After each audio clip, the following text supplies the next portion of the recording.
Buongiorno a tutti, benvenuti all'incontro qui a Vicenza, verso la provincia. Vi diamo il tempo ai colleghi da remoto di collegarsi. Intanto vi do alcune indicazioni di carattere generale. Per le domande utilizzate la sezione domande e risposte che c'è in basso, la chat usatela per la parte, diciamo, generale, saluti,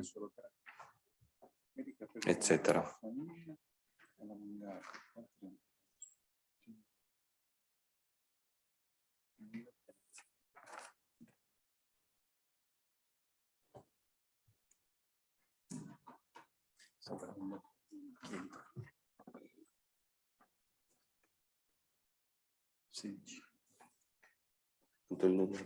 Ok, il numero di presenti da remoto si sta stabilizzando e direi di iniziare la giornata. Allora, io sono Nicola Freddo della direzione ICT e Agenda Digitale della Regione del Veneto. Siamo qui nel quinto incontro che stiamo facendo sul territorio di tutta la regione, quindi incontriamo di volta in volta i comuni delle varie province per fare un punto di situazione di quella che è l'attuazione delle azioni del PNRR. La Regione ha creato una rete di supporto che comprende i responsabili della transizione digitale, le autorità urbane, i soggetti aggregatori, la consulta dei piccoli comuni e all'esterno diamo il supporto di ANCI per la parte amministrativa e naturalmente la collaborazione col team territoriale dell'area nord-est del Dipartimento della Trasformazione Digitale. Io direi che prima di proseguire, di dare la parola a chi ci sta ospitando e quindi al consigliere delegato dall'innovazione della provincia di Vicenza, Walter Rossi. Buongiorno a tutti, allora intanto vi ringrazio a voi come Regione, come ANCI per questi incontri territoriali che ritengo importanti. Ringrazio anche tutti quelli che interverranno dopo e i partecipanti. Nelle valutazioni che stanno facendo in questi anni ci si rende conto di come la trasformazione digitale del territorio, sia nella gestione del territorio, nella visione di più ampio profilo, ma nella gestione di quelli che sono tutti i servizi che vengono erogati sul territorio, quindi da tutte le pubbliche amministrazioni o delle intese, quindi pubbliche amministrazioni non solo come enti locali, comuni, province e altri, ma anche istituti scolastici che rientrano nella sfera della pubblica amministrazione. Il digitale stia diventando, diciamo, una sfida sia per migliorare il servizio, ma un'esigenza anche per garantire il servizio. Da questo nasce una necessità di coordinamento territoriale, ottima la scelta dell'indicazione di dare lo spunto per la costituzione dei SAD a livello provinciale, se questi poi riescono a essere nelle diverse specificità. Abbiamo varie esperienze in tutto il Veneto, effettivamente quel motore di supporto, di indirizzo e di attuazione dello sviluppo digitale. È una sfida costante, una sfida che ci vedrà coinvolti costantemente, proprio perché il mondo del digitale non deve essere legato solo e esclusivamente a una visione e utilizzo delle risorse del PNRR, ovviamente è una grande opportunità quella del PNRR, soprattutto per le amministrazioni comunali che hanno la possibilità di accedere, è un voucher quello che viene riconosciuto di fatto alle amministrazioni comunali, ci sono delle regole da seguire, ma e da qui, proprio perché la risorsa è semplice da ottenere, nasce la grande consapevolezza e necessità di avere un coordinamento per fare in modo che la crescita sia collettiva, diciamo, e non abbia, diciamo, e segua alcune linee unitarie, in modo che l'erogazione di un servizio non trovi differenza da un territorio all'altro. Per questo bene l'interesse della Regione e dell'ANCI nel cercare di dare delle linee, soprattutto per quali che saranno gli investimenti futuri e gli obiettivi da perseguire nel medio termine, che a differenza del fatto che si possa sembrare appunto medio termine, quindi nell'immediato, quindi mettiamoci d'accordo per fare nell'immediato, può essere un passaggio obiettivo, in realtà secondo noi, e l'invito che faccio è che deve essere un inizio di un percorso, l'obiettivo deve essere molto più ampio. Il medio termine è dato dall'utilizzo di risorse straordinarie, l'obiettivo principale invece deve essere quello che poi ci porta alla nascita di una grande rete regionale, mi piacerebbe pensarla così. Sappiamo, indubbiamente abbiamo toccato su diversi tavoli, sia nei coordinamenti regionali con i SAD, con i consiglieri delegati provinciali, che se si costituisce una piramide di lavoro, poi quella piramide deve essere consolidata, non possono esserci vie che si vanno a intersecare, proprio perché è già difficile organizzare, tenere coordinati comuni, soprattutto di piccole dimensioni, dove il grosso problema non è tanto ottenere la risorsa, ma avere il personale tecnico e poi quella risorsa la faccia atterrare come investimento reale. Di fronte a questa necessità sappiamo che il mondo del mercato commerciale, delle forniture di servizi informatici e digitali vede e si inserisce ovviamente con offerte e spesso va a sostituire quella che è la mancanza appunto dei tecnici all'interno delle pubbliche amministrazioni, per cui diventa molto importante questo tipo di coordinamento proprio per non avere sfasature di territori.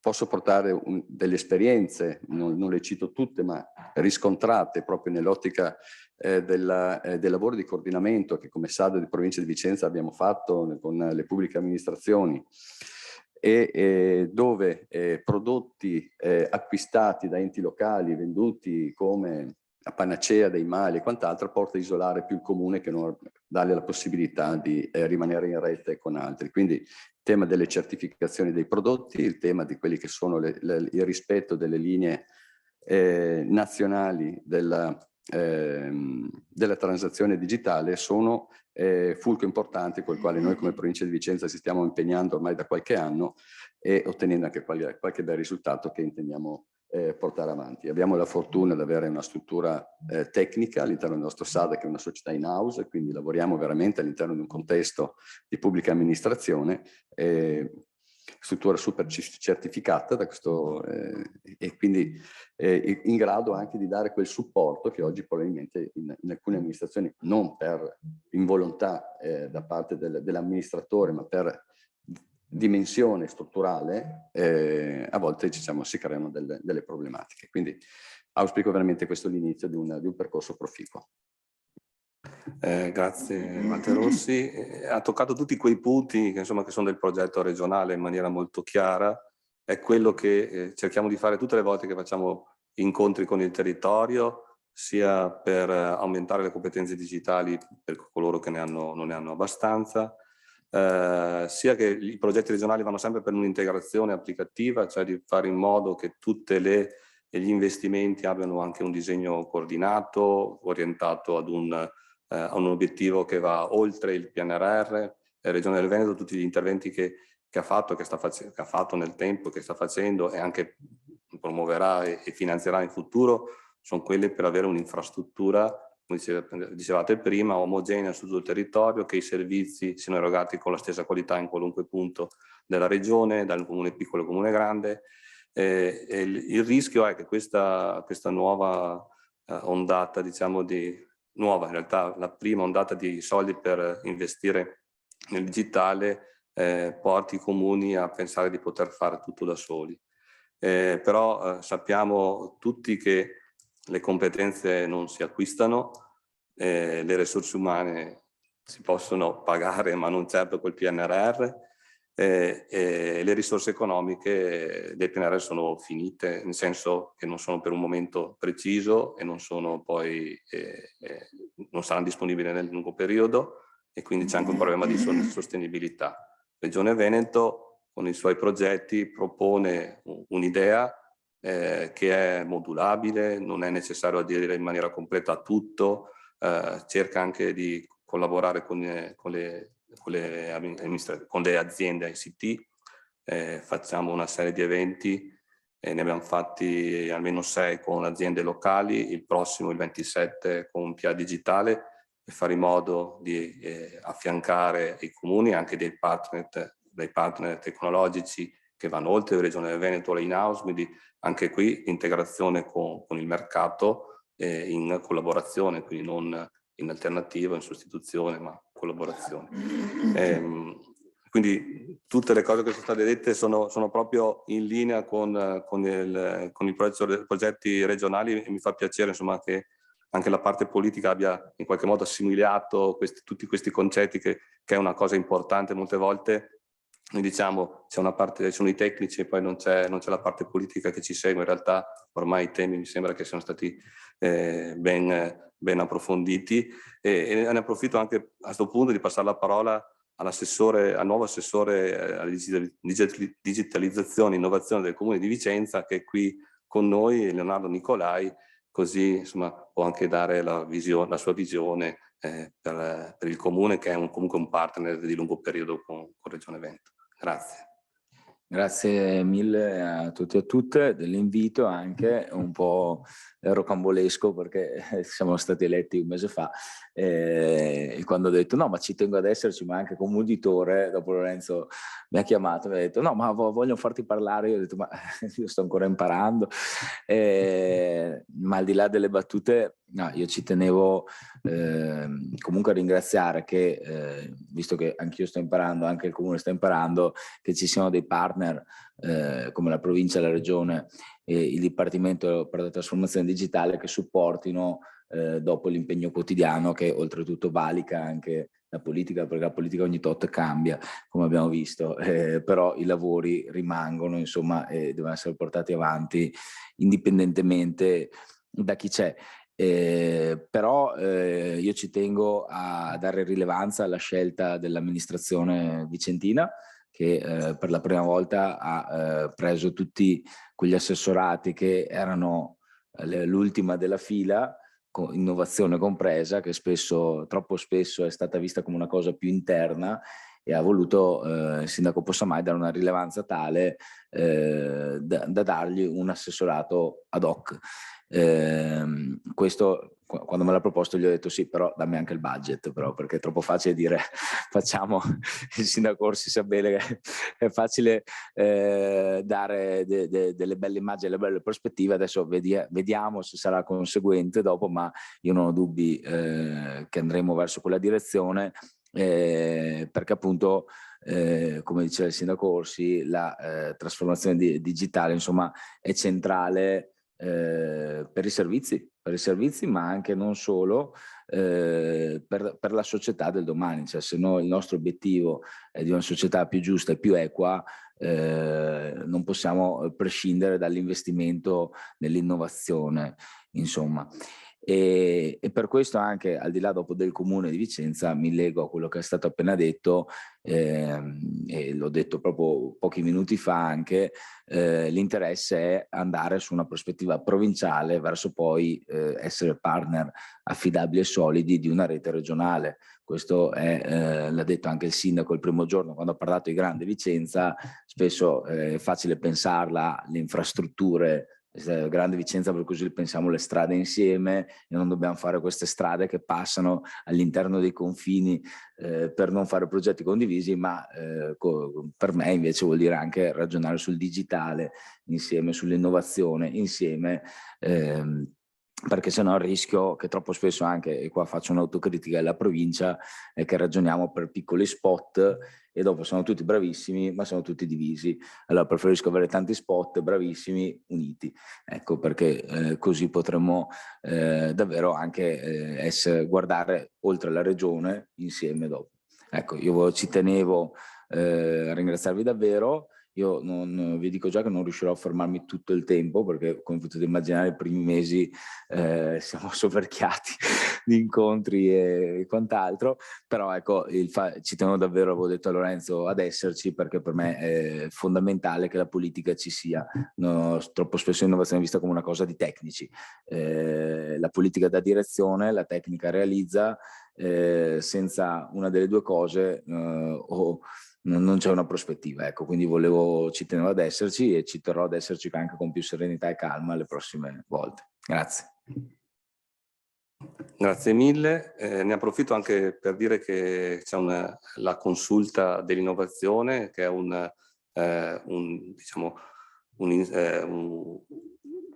gruppo, insomma, non so come dire, sono degli incontri che vengono fatti sul volere dell'assessore regionale all'innovazione, che coinvolge tutta la parte politica del territorio e che serve, diciamo, anche ad avere il consenso, non solo la parte tecnica, la parte politica. Fino a poco tempo fa noi abbiamo un'organizzazione a livello regionale, una governance che è soprattutto tecnica, quindi le autorità urbane, i SAD, quelli che abbiamo elencato, insomma tutta una serie di elementi, però è importante che il progetto sia condiviso anche con la parte politica e la consulta dell'innovazione ha questo scopo. Stiamo iniziando a costruire anche le linee guida per il piano triennale dell'informatizzazione regionale. È un percorso che facciamo annualmente sulla base quindi di trovare azioni comuni da portare avanti a livello regionale per attuare il piano triennale. E il percorso è iniziato in questi giorni, avremo una serie di questionari che abbiamo distribuito ai vari soggetti sul territorio, poi faremo degli incontri specifici con tutti i vari soggetti e infine ci confronteremo con la parte politica anche per avere l'assenso e consenso del documento finale. Quindi questo per dire che il PNRR è soltanto un momento, adesso lo approfondiremo nei suoi dettagli precisi con i colleghi, ma il percorso della trasformazione digitale è molto più complesso e ha un ampio respiro. Adesso entriamo nel vivo dell'incontro. Ora parlerà per primo Stefano De Colle, che ci segue da remoto, che racconterà lo stato di attuazione delle misure e l'adeguamento dei prodotti regionali, quindi tutto quello che abbiamo fatto, che stiamo facendo per essere pronti per dare risposta alle richieste delle misure dei bandi. Poi daremo la parola a Lorenzo Beggiato e a Monica Cominato, che ci aiuteranno a fare delle considerazioni sui progetti regionali che sono stati portati avanti negli ultimi anni e la realizzazione dei bandi PNRR e le varie, diciamo, possibilità di interazione.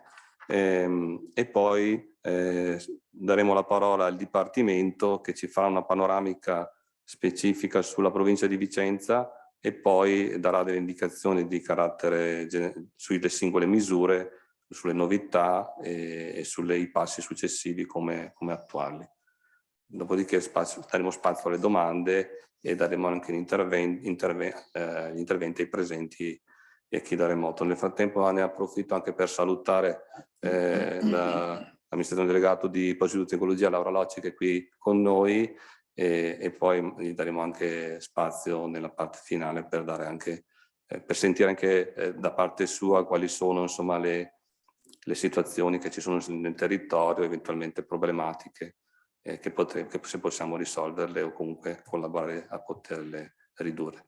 Allora do la parola a Stefano De Colle, prego puoi iniziare. Grazie Nicola, buongiorno a tutti, sono appunto Stefano De Colle, lavoro alla direzione CT Agenda Digitale al Vega. Mi occupo in particolare di servizi digitali per i cittadini e di identità digitali. Ecco, mi aiuterò appunto nell'esposizione con delle slide che vado a condividere.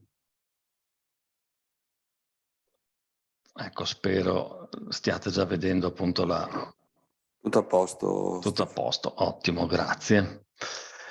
Ecco, allora quella che è la mia esposizione si concentrerà particolarmente su 3 misure del PNRR, nelle quali vi descriverò quello che stiamo facendo come regione e magari cercheremo anche così di porre l'attenzione su alcuni punti che meritano appunto una particolare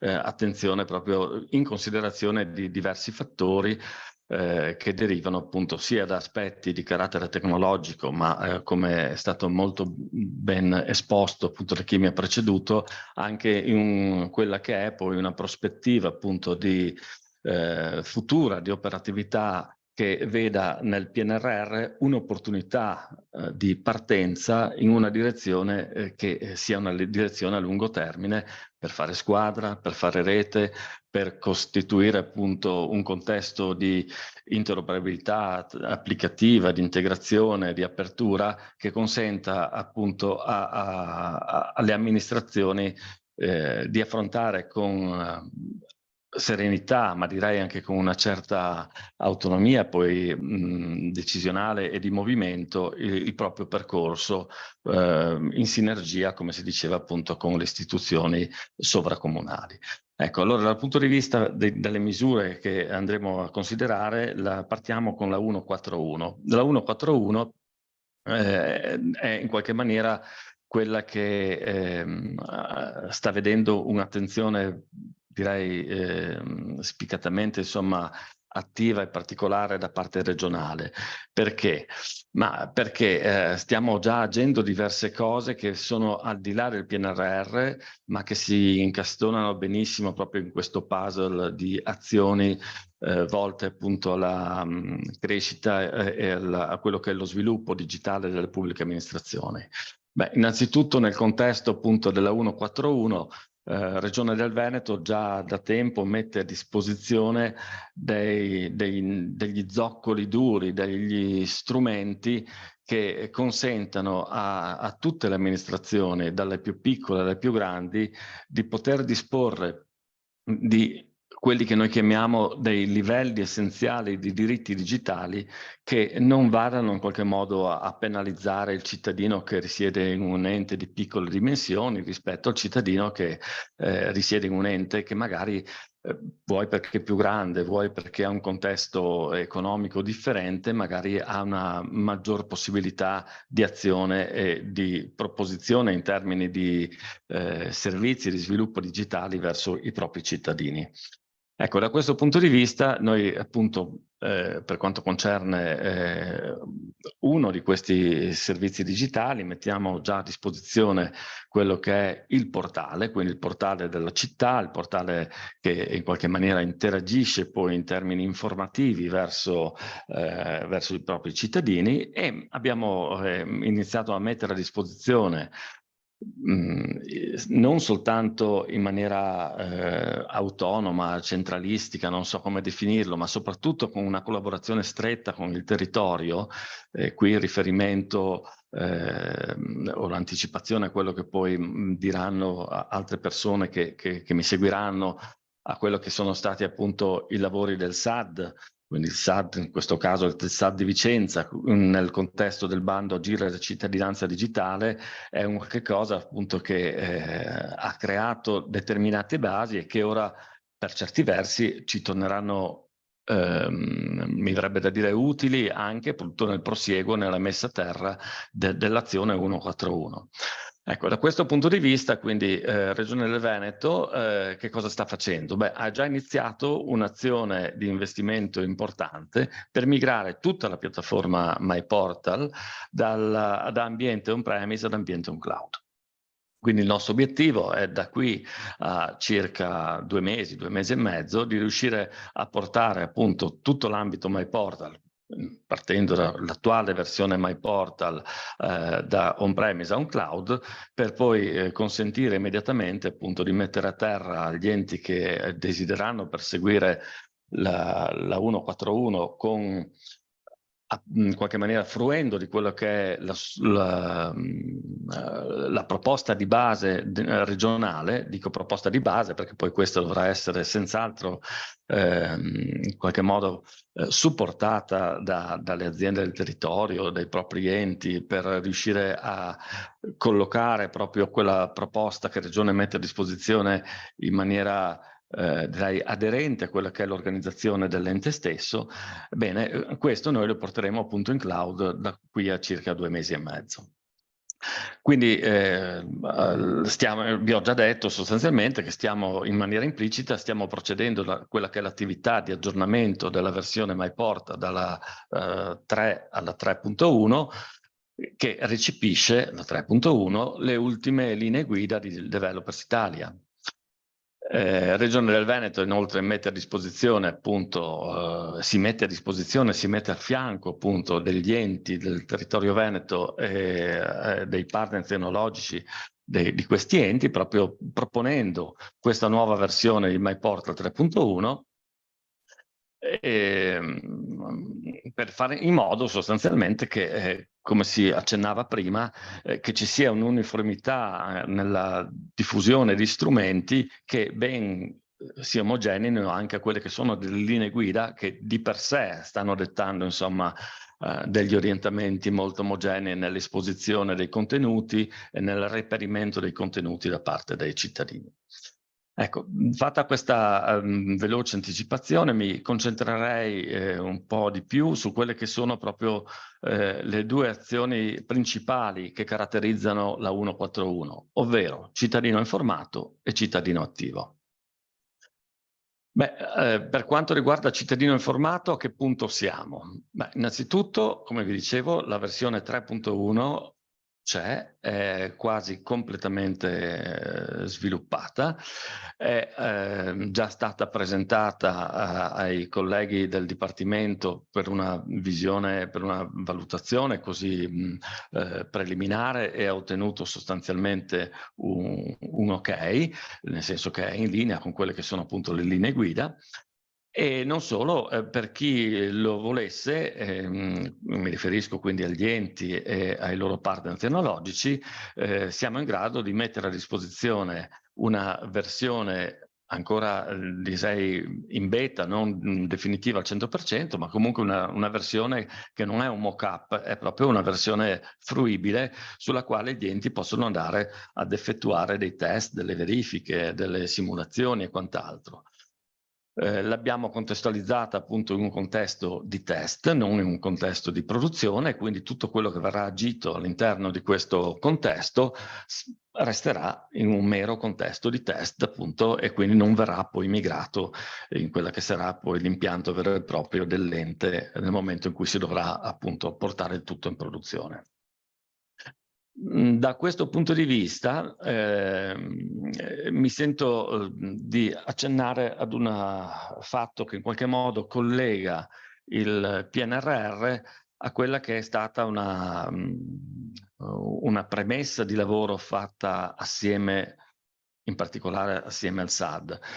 Lo dico per la prima volta perché è una cosa che è emersa proprio il giorno prima che mi assentassi per un breve periodo di ferie, che riguarda sostanzialmente un'attenzione particolare verso quei servizi digitali che sono stati in qualche modo oggetto già di un finanziamento nell'ambito dell'azione 222 del bando Gira la cittadinanza digitale, e che nel contesto appunto della provincia del SAD di Vicenza ha riguardato in particolare due servizi digitali che sono prenotazione appuntamenti e segnalazione anomalie sul territorio, che fanno parte appunto del cittadino informato.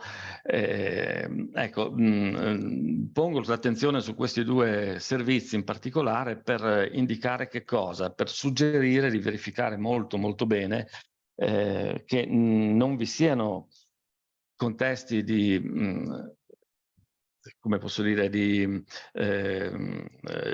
plurifinanziamenti, proprio perché questi due servizi sono già stati finanziati nel contesto dell'azione 222 e quindi almeno da quelle che sono state i primi confronti svolti anche appunto tramite i nostri consulenti con gli organismi di controllo regionali, è opportuno che questi due servizi, visto che Regione li mette a disposizione revisionati e diciamo inseriti in un contesto omogeneo e rispettoso delle nuove linee guida agili per quanto concerne appunto il PNRR, continuino ad essere erogate dagli enti che le hanno adottate proprio esattamente nel contesto in cui sono già state messe a terra.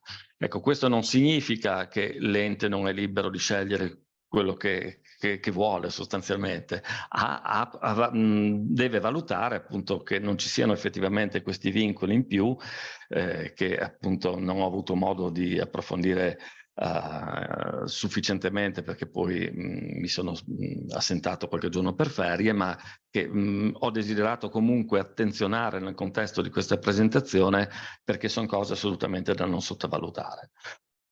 Passando da cittadino informato a cittadino attivo, Regione del Veneto ha reingegnerizzato e messo a disposizione degli enti del territorio, lo sta facendo, lo sta finendo, una dozzina di nuovi servizi digitali scelti tra i 26 servizi che rientrano appunto nell'allegato 2 del bundle sull'azione PNRR 141. Quindi in questo contesto Regione del Veneto mette a disposizione dei, chiamiamoli così, dei semilavorati che poi con il supporto delle aziende del territorio, dei partner tecnologici e dei comuni dovranno essere in qualche modo vestiti, personalizzati su quella che è l'organizzazione dell'ente per poter essere poi accesi sull'ente medesimo. Ecco, quello che noi prevediamo sostanzialmente nel contesto della misura 141 è uno scenario di questo tipo. La Regione del Veneto si propone a fianco degli enti del territorio mettendo a disposizione 3 tipologie di modelli collaborativi. Quella che prevede l'utilizzo e il supporto, o meglio l'utilizzo, quella che prevede, diciamo così, la fruizione dello strumento regionale iPortal 3.1 per realizzare cittadino informato, solo cittadino informato.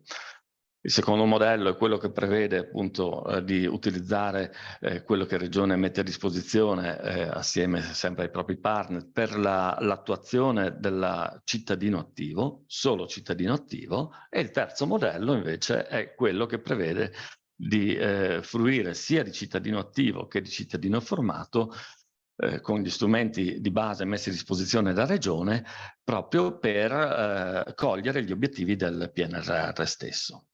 Ecco, spendo ancora 2 parole su questo aspetto per sottolineare un fatto dal mio punto di vista, dal nostro punto di vista, importantissimo.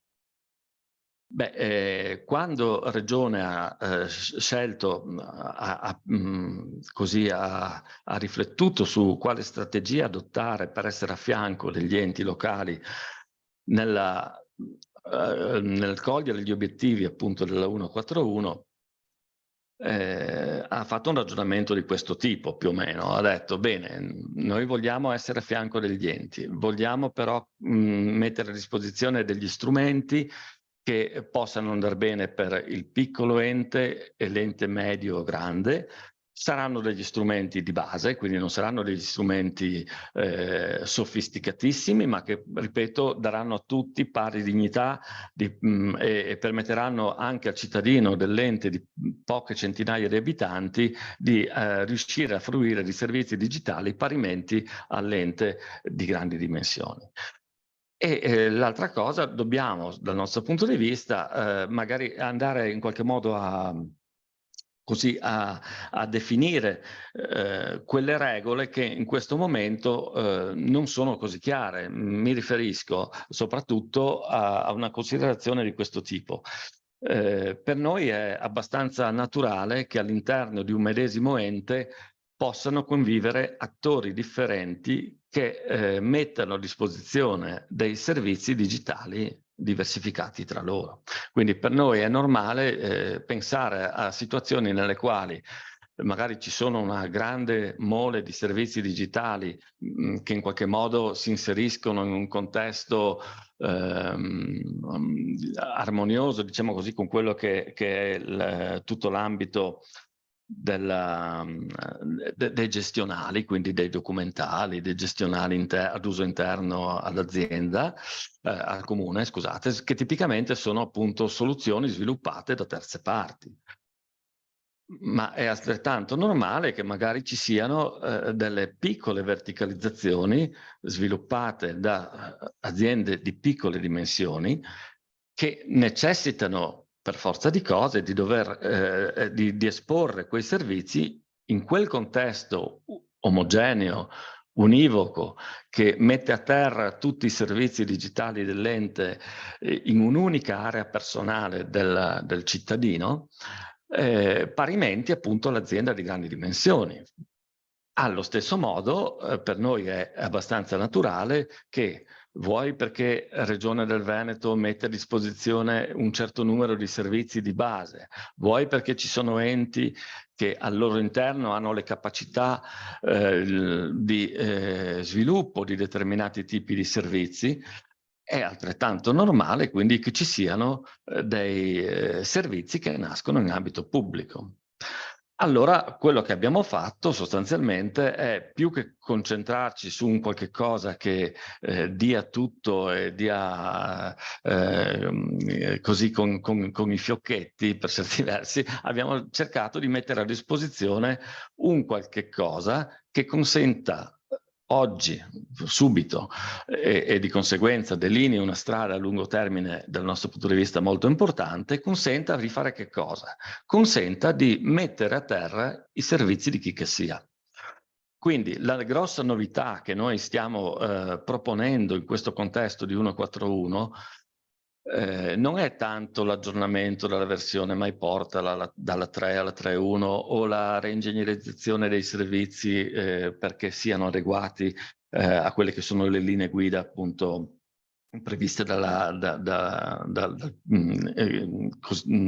il raggiungimento degli obiettivi della 1.4.1, ma è soprattutto l'area personale del cittadino.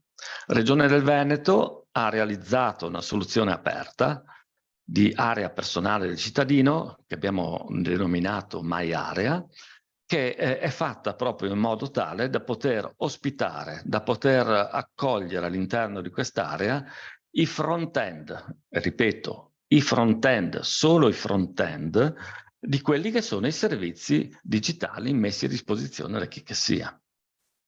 Da questo punto di vista, quindi, Regione del Veneto si propone a fianco degli enti del territorio e dei partner appunto degli enti medesimi con una soluzione direi assolutamente all'avanguardia, una soluzione che guarda lontano e che prevede appunto la fruizione dei servizi in questo contesto uniforme, omogeneo, che veda il cittadino al centro con un unico punto di accesso per tutti i servizi erogati da chi che sia e allo stesso tempo mette a disposizione un repository di dati pubblico che è agganciato a quest'area personale che noi avevamo già, l'avevamo chiamato MyPA, che consente appunto di tracciare all'interno di quest'area tutti quelli che sono gli stati più significativi della sottomissione di una domanda sostanzialmente da parte di un cittadino alla pubblica amministrazione, dall'atto della sottomissione via via agli stati di avanzamento fino alla restituzione del risultato finale.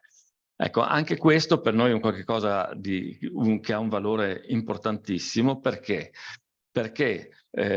si tratta di un repository che viene alimentato senz'altro da quelli che sono i servizi messi a disposizione da chi li ha prodotti, ma è un repository pubblico, quindi essendo un repository pubblico diciamo che l'ente che ha l'obbligo di mantenere il servizio per tot anni, per 5 anni nell'ambito del PNRR, può decidere in qualsiasi momento di eventualmente, se non dovesse piacergli, di cambiare il proprio fornitore, mantenendo i dati all'interno del repository pubblico e agganciando il nuovo servizio che sostanzialmente proseguirà quella che è la storia del trascorso digitale del cittadino nei confronti di quella specifica pubblica amministrazione senza che il cittadino si accorga assolutamente che nel mentre c'è stata una transizione, c'è stato un cambiamento. Ecco, questo per noi, ripeto, sono i lineamenti di fondo che ci hanno guidati nel mettere a disposizione non tanto o non solo degli strumenti, ma direi una visione, come è stato ben esposto appunto in premessa, una visione che consenta agli enti di essere liberi in qualsiasi momento, perseguendo però una strada che ovviamente è una strada che inizia ora e che proseguirà sicuramente anche dopo il PNRR, perché le linee guida quelle sono e quelle dovremo in qualche modo a continuare ad adottare anche voi. Ecco, concludo dicendo che dal nostro punto di vista per poter essere a fianco degli enti abbiamo assolutamente bisogno di conoscere chi chiede il supporto di regione in termini di messa a disposizione di questi contesti, di questi ambienti. Quindi è importantissimo perché anche noi non lavoriamo a risorse infinite, quindi dobbiamo assolutamente capire quali sono i numeri con i quali abbiamo a che fare, proprio per riuscire poi a dotarci di quelle risorse umane e finanziarie che ci permettono appunto di poter essere efficaci ed efficienti a fianco appunto delle pubbliche amministrazioni. Ecco, per questo quindi anche qui continuando un lavoro di collaborazione assolutamente proficuo ed importantissimo con ANCI Veneto, vi invitiamo appunto tutti gli enti che non lo avessero ancora fatto ad esprimere la propria volontà di avvalersi del supporto regionale compilando quella che è l'informativa disponibile sul sito regionale di ANCI Veneto. Passerei quindi ad un'altra misura, quindi alla 143, piattaforma PagoPA e Appio. Ecco, qui su questa misura magari poi probabilmente diranno qualche cosa meglio di me i colleghi appunto del Dipartimento. È successo così, diciamo che le tempistiche poi non c'è stato un sincronismo in quelle che sono state le variazioni diciamo tra l'uscita del bando, tra chi poi ha dettato le regole su come determinati servizi devono essere concepiti per poter essere pubblicati su Appio, eccetera, eccetera, eccetera. Perché prima è uscito la 143 e dopo sono uscite le specifiche con cui che dicevano appunto come deve essere proposto un determinato servizio e quindi in qualche modo la nascita di una tassonomia dei servizi è in qualche maniera postuma a quello che poi invece è il bando stesso. Ecco, su questo so che ci sono, al momento c'è un'azione, diciamo così, di proroga, quindi di stand-by, in attesa di valutare appunto che cosa succederà proprio in termini di non lo so, un'eventuale riproposizione del bando, piuttosto che una maggior chiarezza di quali sono i servizi che possono essere idonei o non possono essere idonei per essere ottemperanti alla misura 143, perché la misura stessa ci dice che tra i servizi indicati da un ente, se ce n'è uno solo che alla fin fine non dovesse poi essere pubblicato su Appio per conto da parte appunto di PagoPA, quel servizio invalida tutto il contesto proprio generale della domanda. Quindi qui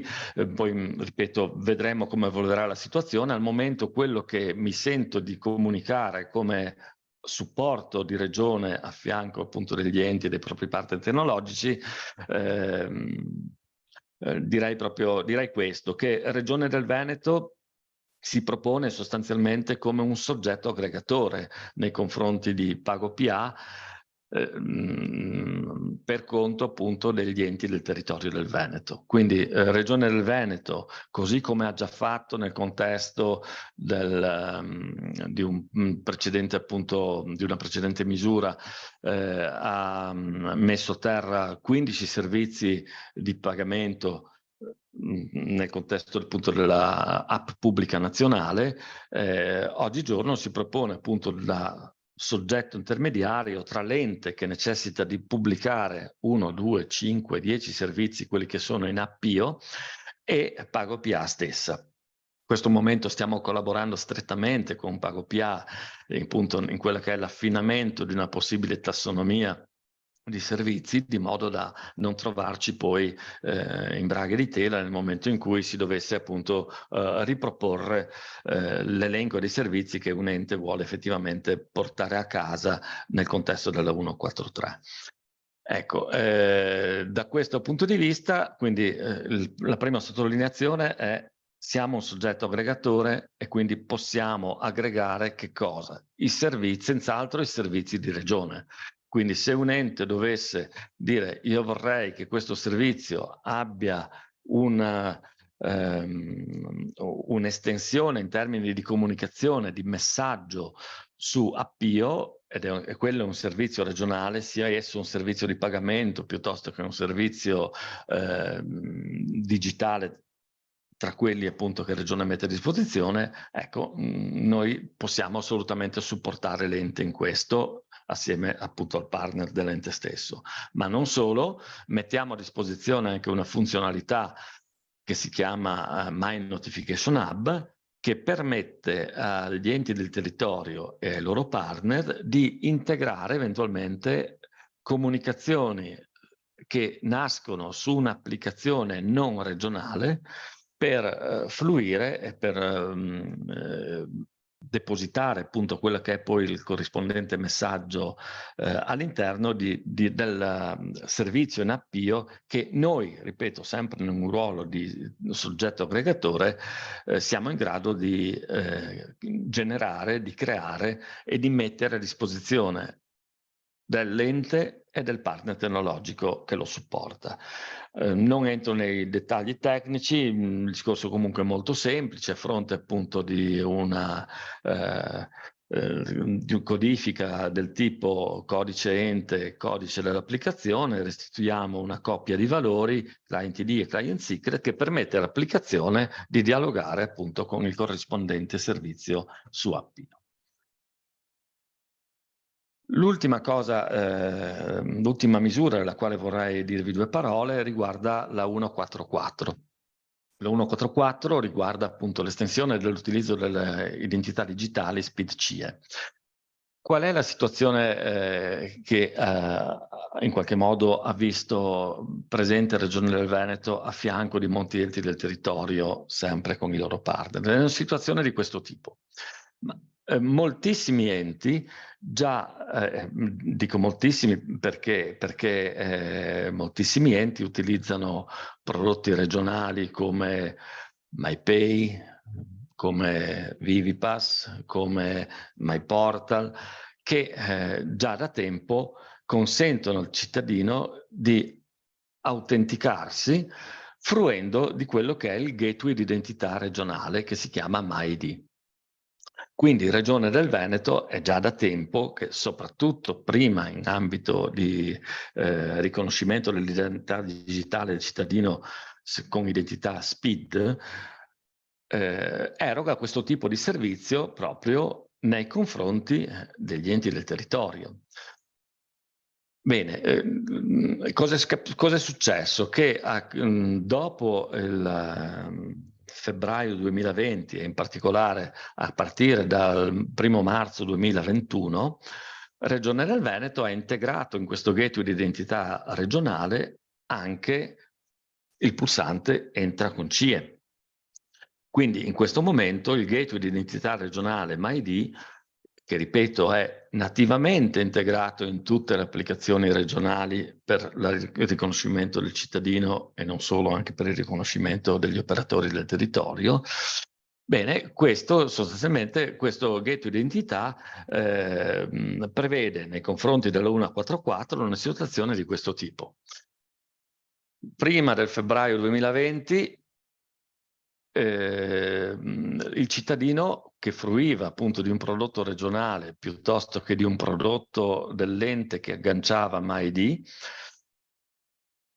poteva entrare appunto con la propria identità SPID all'interno dell'applicazione stessa. Dal 1° marzo 2021 o più tardi, a seconda dell'integrazione dell'applicazione specifica, sempre tramite il gateway di identità MyID, la medesima applicazione consente al cittadino di autenticarsi sia con SPID che con CIE. Quindi diciamo che c'erano tutti i presupposti affinché questo strumento potesse essere uno strumento da potersi candidare proprio affinché gli enti cogliessero quelli che sono appunto gli obiettivi della 144. Ecco, da questo punto di vista, quindi Regione del Veneto mette a disposizione questo, quindi mette a disposizione MyID, mette a disposizione MyID sia negli strumenti, nelle applicazioni regionali, ma mette a disposizione il gateway di identità ormai da parecchio tempo, con un crescendo di interesse direi notevolissimo nell'ultimo anno. Per chi? Per tutti quegli enti che hanno applicazioni proprie o per tutti i partner tecnologici che in qualche modo hanno dei servizi sugli enti e che vogliono fruire appunto di questo gateway di identità per il riconoscimento dei cittadini. Quindi per chiudere quelli che sono in qualche maniera i requisiti del bando e ottenere il finanziamento desiderato, il ragionamento che abbiamo fatto era di questo tipo. Pur perseguendo, come è normale che sia, una naturale evoluzione del prodotto che vedrà a brevissimo, insomma in tempi abbastanza ragionevoli, ma non certo nel corso di quest'estate, l'integrazione entra con CIE mediante protocollo OIDC. Bene, in attesa appunto che la normale evoluzione dei prodotti faccia il proprio ricorso, noi per garantire agli enti appunto il raggiungimento degli obiettivi previsti nel bando abbiamo comunicato questo, abbiamo detto ci sono i termini temporali per riuscire a cogliere le cose che riguardano la 144 mediante MyID. Risposta sì. Come vengono colti questi obiettivi? Questi obiettivi vengono colti appunto partendo da una situazione solo SPID per arrivare ad una situazione SPID più CIE. In che modo viene agganciato SPID più CIE? Ma viene agganciato SPID più CIE fruendo di quello che è una metodologia di comunicazione che adotta il protocollo SAML 2. Ripeto, non perché abbiamo prodotti vecchi, ma perché in certi contesti si vede ad esempio il discorso legato allo stesso SPID piuttosto che l'integrazione di eIDAS. Quello è ancora il protocollo sostanzialmente che viene utilizzato da gran parte appunto degli identity provider. Ecco, quindi mi hanno detto, noi perseguiremo gli obiettivi appunto di aggiornamento e quant'altro, ma per garantire l'ottenimento degli obiettivi previsti dal 144, secondo quello che c'è scritto appunto nel bando, suggeriamo appunto agli enti che vogliono cogliere questi obiettivi con MyID di seguire un corso di formazione di 25 ore che interessa appunto il protocollo OpenID Connect secondo appunto i dettami previsti dal bando. Ecco, non mi dilungo molto di più, abbiamo visto che dal punto di vista dei formalismi, anche chiarendo le cose appunto in collaborazione con i colleghi del Dipartimento, non dovrebbero esserci problemi, nel senso che c'è un'attestazione, c'è una forma di adesione iniziale, c'è un'attestazione di quello che tecnicamente fa MyID e con quale tipo di protocollo, unendo a questo appunto anche il corso di formazione, l'obiettivo dovrebbe essere una cosa facilmente raggiungibile nei tempi previsti dal bando. Ecco, io direi che mi fermo qui, se poi ci sarà qualche cosa da chiarire lo chiariremo nella sezione dedicata alle domande e risposte. Grazie. Grazie Stefano. Scusate. Vediamo ancora la tua condivisione, se puoi interromperla. Grazie mille. Adesso è previsto l'intervento del territorio, quindi di Lorenzo Beggiato, che è responsabile della transizione digitale del Comune di Vicenza, e poi di Monica Cominato. Insomma, la richiesta è quella insomma anche di dire come vedono loro la situazione a livello territoriale e portare le esperienze del SAD e del Comune stesso di Vicenza per quanto riguarda Lorenzo, che svolge il ruolo di RTD. Sappiamo che non tutti i comuni hanno l'RTD, è necessario avere una visione coerente degli investimenti e delle scelte a livello del comune, e quindi anche su questo se può dare qualche indicazione per tutti. Grazie. Sì, buongiorno a tutti. Appunto sono Lorenzo Beggiato, responsabile della transizione digitale del Comune di Vicenza, ma oggi in qualche maniera rappresento un pochino gli RTD del SAD, dell'area urbana, ma anche del SAD della provincia di Vicenza.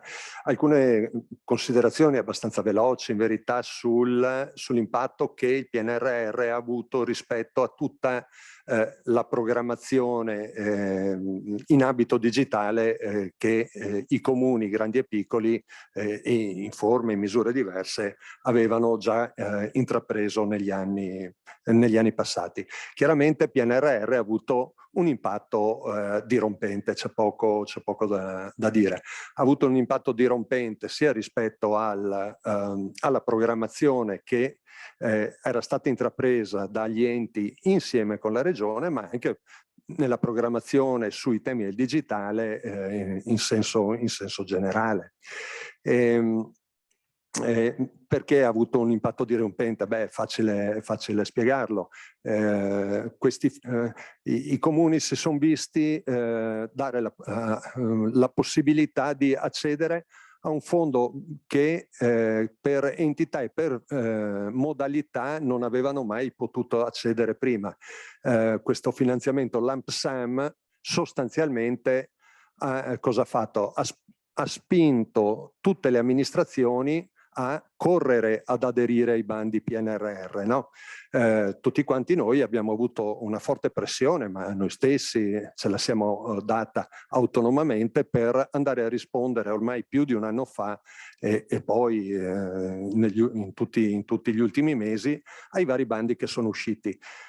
Questo cosa ha fatto? Ha fatto sì che da una parte rimanesse in qualche maniera acceso il campanello dei temi della sostenibilità e della coerenza, conciliabilità di quanto i bandi PNRR ci chiedevano di fare con quanto si era già intrapreso.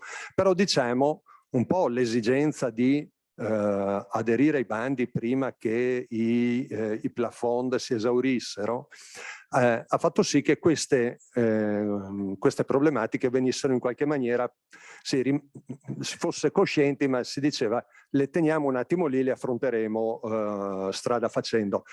Adesso la strada è cominciata, quindi tutti noi abbiamo cominciato a progettare e a dare avvio a quanto richiesto dai bandi e i nodi cominciano a venire al pettine, c'è poco da fare. Complice tante cose, complice sicuramente la rigidità dei bandi PNRR che ci dicono questo è quello che ti diamo e questo è quello che devi fare, non c'è verso di in corsa modificare qualcosina. Complice sicuramente anche il fatto che alcune, anziché le linee guida spesso sono arrivate tardivamente rispetto al momento in cui bisognava presentare risposta al bando, ma questo tant'è, questo è lo stato di fatto. Quindi di fatto l'onere di adeguarci adesso rispetto alla programmazione precedente è tutto in capo ai comuni. Va dato assolutamente atto alla Regione di aver fatto un grosso sforzo per mettere a disposizione degli strumenti per affrontare i bandi. Molto banalmente il Comune di Vicenza sul bando 144 SPID CIE ha attinto a piene mani a quanto descritto poco fa da Stefano De Colle, quindi abbiamo da tempo immemore aderito a MAID, siamo riusciti grazie al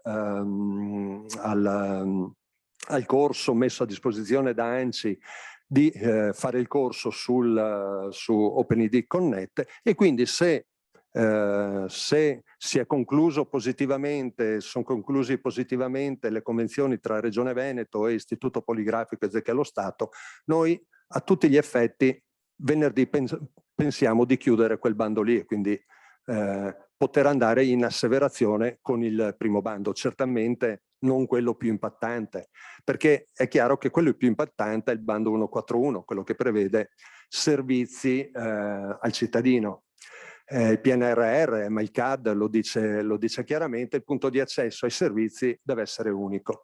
E questo chiaramente cosa ha fatto? Ha fatto sì che nella corsa ad aderire al bando e a contrattualizzare e a partire, visti i tempi comunque stringenti dati dai bandi PNRR, i comuni non si sono mossi in maniera diciamo coordinata, ma ognuno legittimamente ha preso delle strade specifiche, diverse e dunque ci troviamo ora ci troveremo a sviluppare dei servizi su piattaforme sicuramente eterogenee E quindi si pone il tema di come conciliare quanto fatto e soprattutto come conciliare anche la prossima programmazione PRFESR.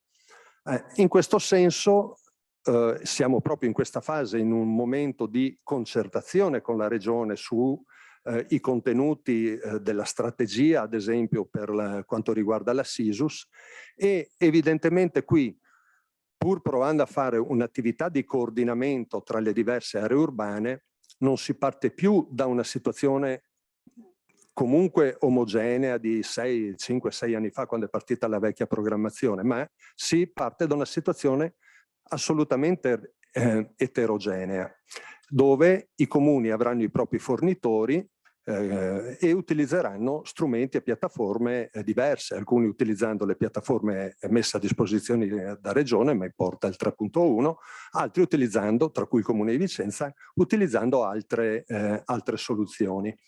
E dunque benissimo gli strumenti messi a disposizione da Regione Veneto, perché è lì che si deve andare ormai, non tanto sulla progettazione di nuovi servizi, ma su come integrare i servizi che verranno sviluppati in ambito PORFESR, che sono stati sviluppati con la precedente programmazione e che verranno sviluppati negli anni a venire.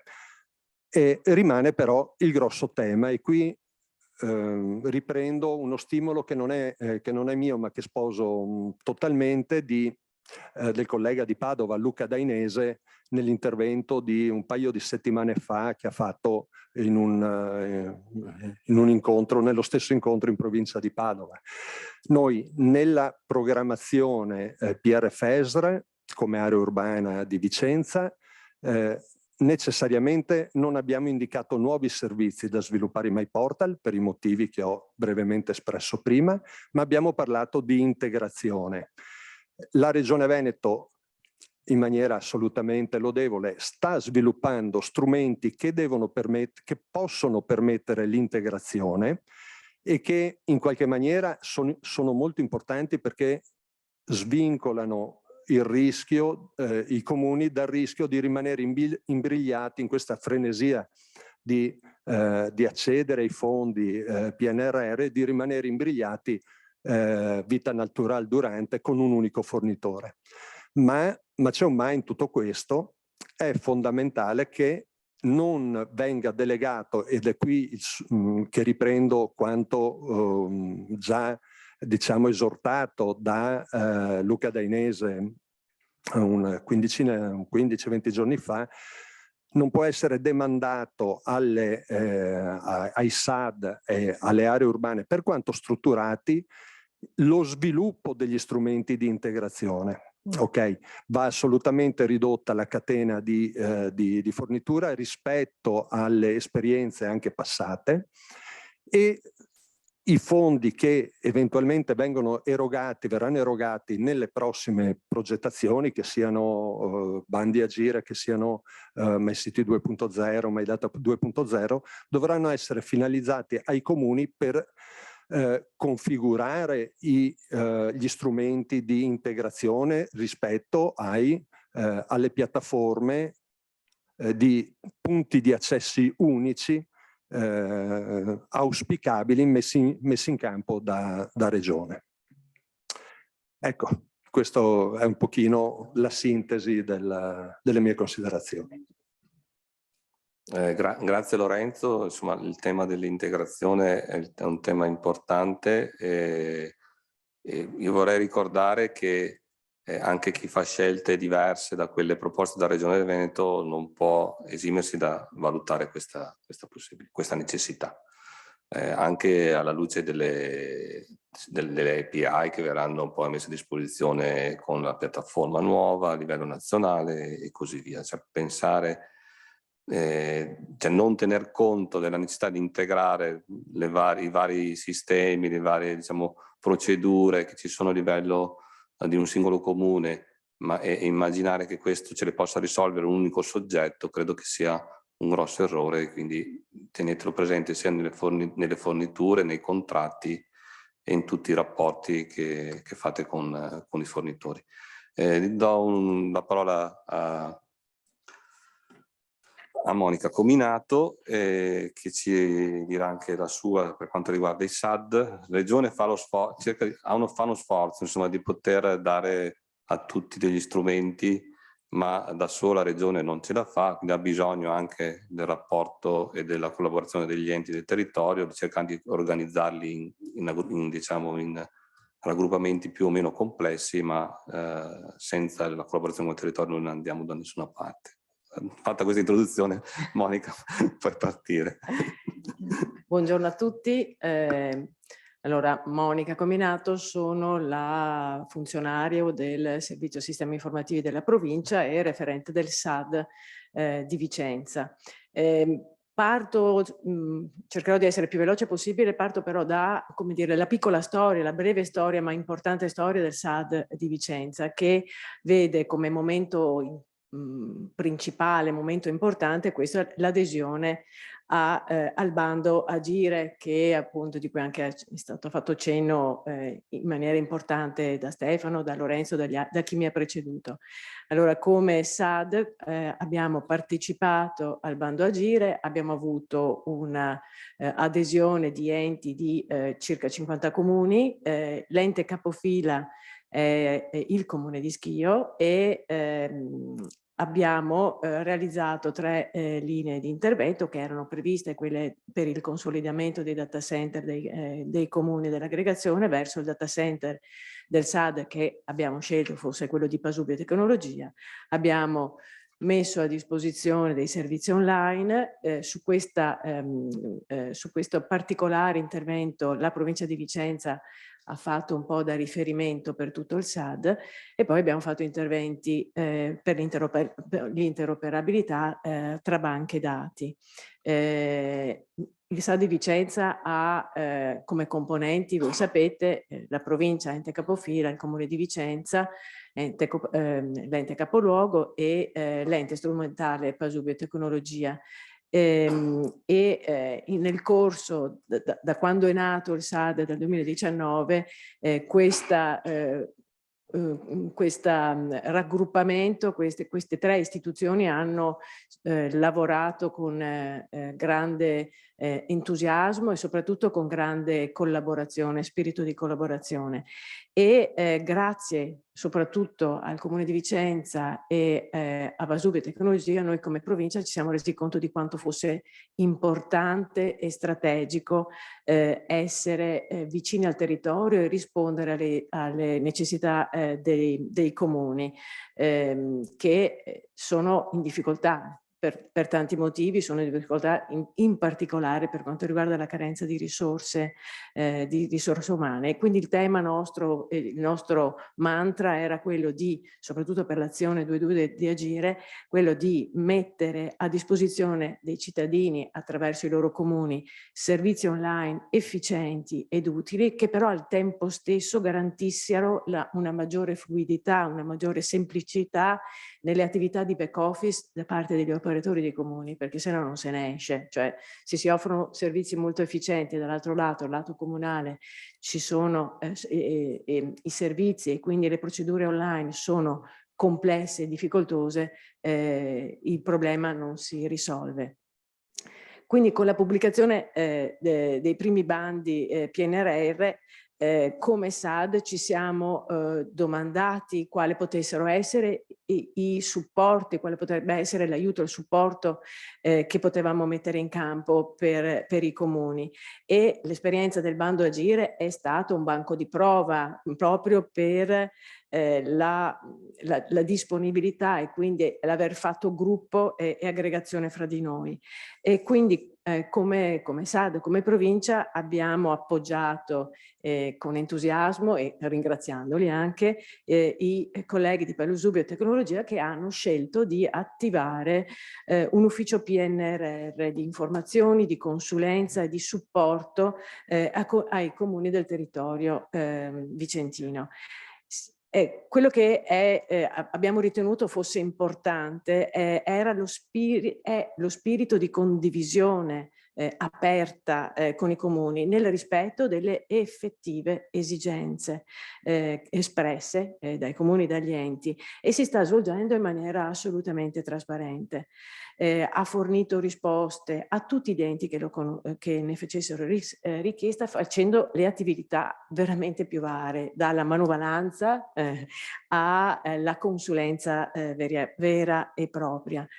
Ci sono dei numeri importanti delle attività che sono state fatte, che poi vi dirò molto rapidamente, ma quello che ritengo sia più importante e più significativo è l'idea delle attività che sono state svolte.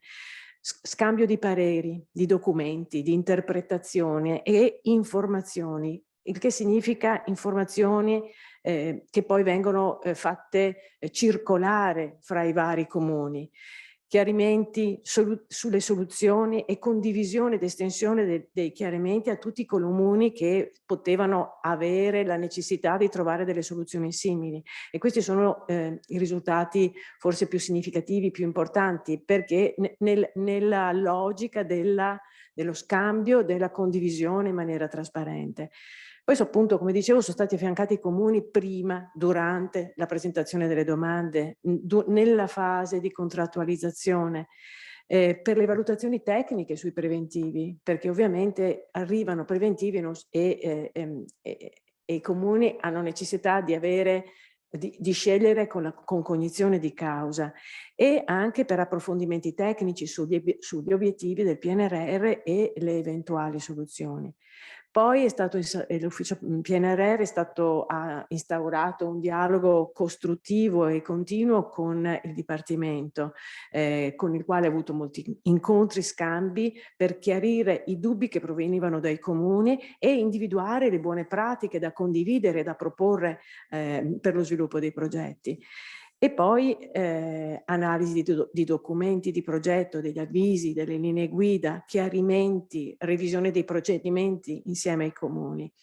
E ultimo, scambi e incontri molto importanti con ANCI Veneto, con la Regione del Veneto, la partecipazione ai vari webinar per seguire al meglio i comuni che utilizzavano, che hanno scelto di utilizzare le piattaforme abilitanti regionali. Qualche numero giusto sono state da aprile dell'anno scorso, sono state realizzate 4 newsletter dedicate al PNRR, 16 incontri di aggiornamento, complessivamente sono stati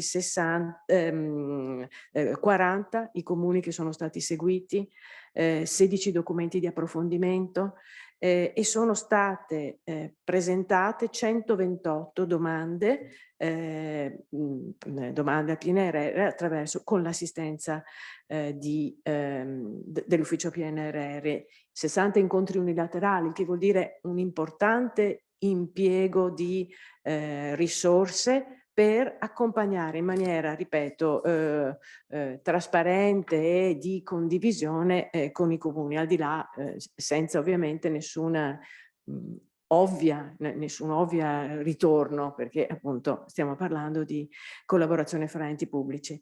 Tutto ciò per dire quindi che l'esperienza positiva è stata la circolarità e l'aspetto mutualistico che abbiamo cercato di avviare con questo ufficio per PNRR, proprio nella logica di fare sistema.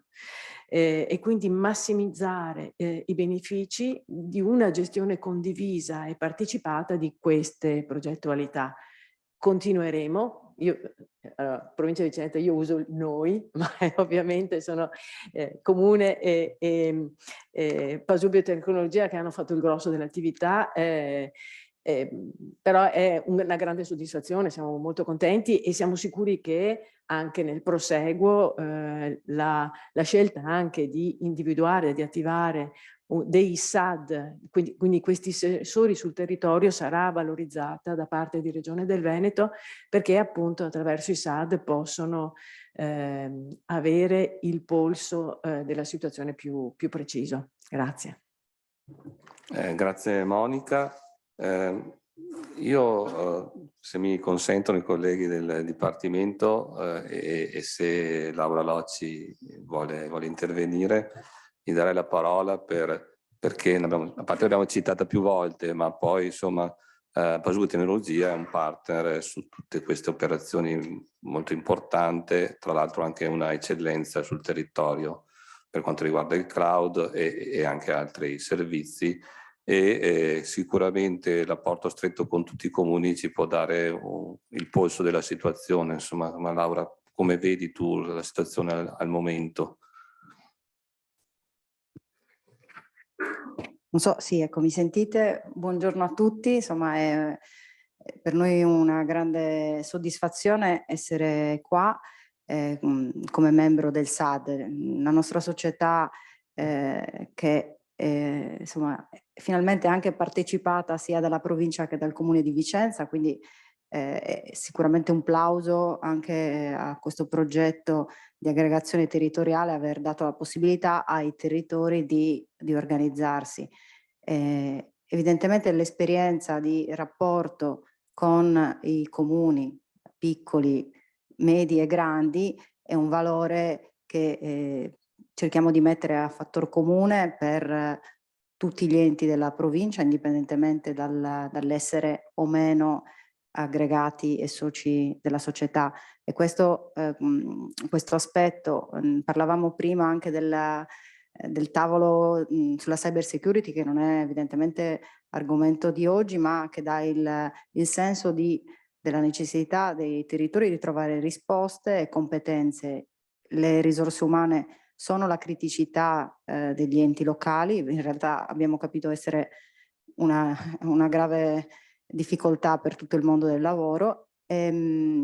Avere la possibilità di raggruppare le competenze all'interno di un ente e metterle a servizio di un territorio più ampio probabilmente è un po' il futuro. Quindi l'esperienza dei progetti passati e l'esperienza del PNRR sicuramente danno questa spinta aggregativa nel supportare gli enti con competenza e anche con uno spirito che è quello proprio dell'ente pubblico, dell'utilizzo migliore di questi fondi. Parliamo anche di etica, insomma, perché sono fondi importanti. Sappiamo bene che ci possono essere anche delle derive e quindi insomma la possibilità di non spenderli in una maniera ottimale, guardando soprattutto al futuro, alla sostenibilità nel tempo, quindi avere servizi, non dico inutili, ma insomma non ottimizzati rispetto alle dimensioni dell'ente, quindi un'attività trasparente rispetto al mercato, che è quello che cerchiamo di fare, quindi di aiutare anche gli enti a valutare le loro reali necessità, è credo un supporto importante che vede apprezzato insomma il lavoro che come SAD mettiamo a disposizione del territorio.